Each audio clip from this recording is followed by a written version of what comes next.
Welcome to Daily Office Devotions. I'm Reggie Kidd, and every Monday through Friday I offer devotional observations on some portion of that day's readings for morning prayer in the Book of Common Prayer. Today is Friday. Thanks so much for joining me. Our readings find us in Proper 24 of the Daily Lectionaries, Year 2. For our Old Testament reading this week and the next two, I'm treating the Song of Songs instead of the lectionary's choice, Ecclesiasticus, or Wisdom of Ben Sirach. Together, I hope we are discovering or rediscovering some of this best of songs enchantment. Today's portion is Song of Songs, chapter 3, verses 1 through 5. Feeling love's loss. I sought him whom my soul loves. I sought him, but found him not. I called him, but he gave no answer. I will seek him whom my soul loves. Song of Songs, chapter 3, verses 1 and 3. Today's verses in Song of Songs unfold as a mini drama of love sought and love found.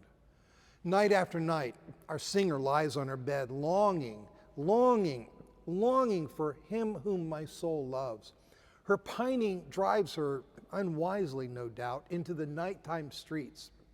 Happily, she meets not muggers, but the city's sentinels or watchmen or guardians, Hebrew shomerim.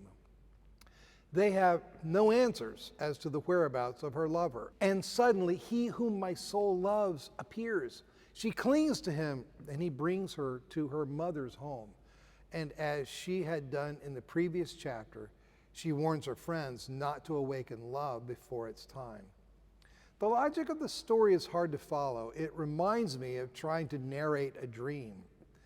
I suggest a more indirect and analogical approach. In this passage, the Targum imagined errant Israel feeling the loss of the presence of the one she was called to love with all her heart, soul, mind, and strength.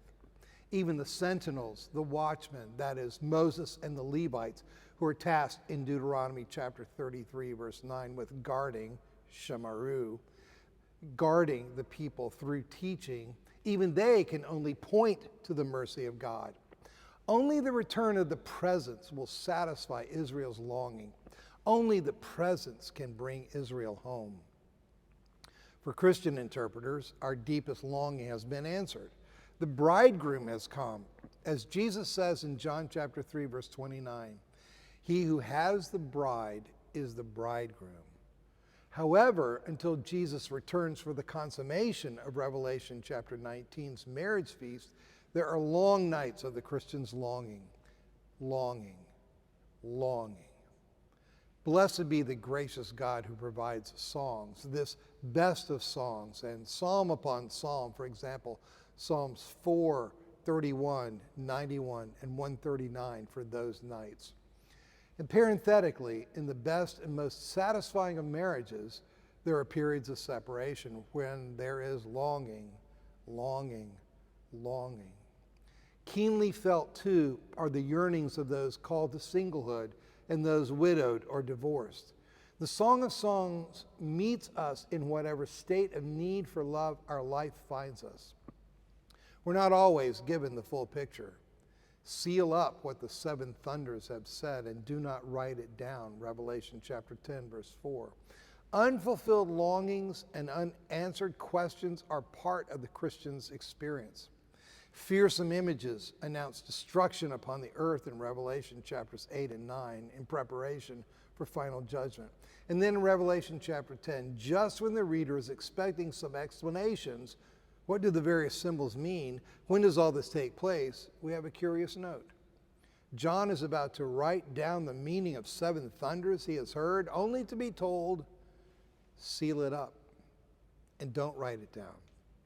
And then he is told that with no more delay, the mystery of God will be fulfilled as he announced, euangelizisthai, as he announced to his servants, the prophets. Revelation chapter 10, verse 7. And as though that weren't enough mystery, John is told to take a little scroll from an angel's hand and eat it. It will be bitter to your stomach, but sweet as honey in your mouth. Revelation chapter 10, verse 10.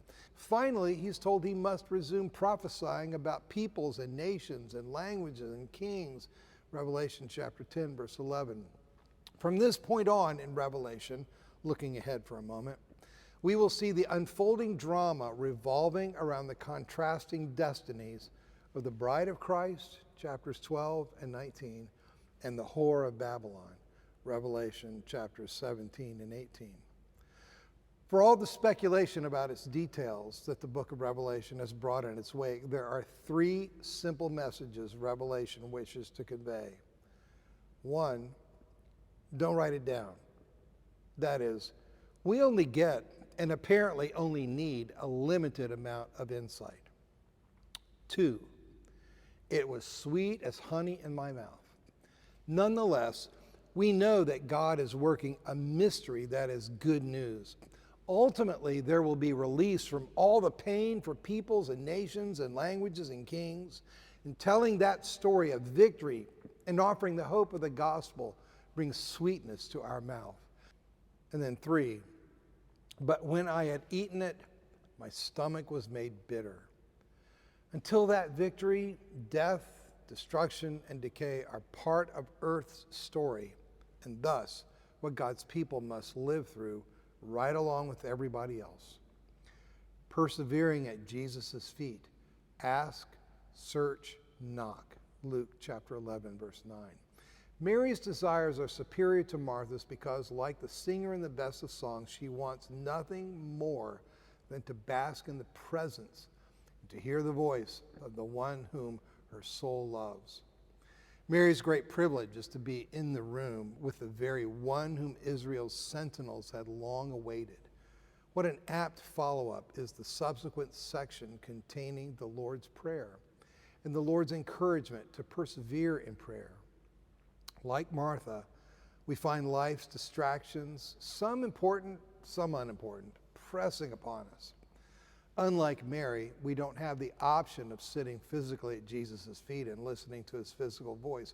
However, we have the profound words of the prayer he has left us.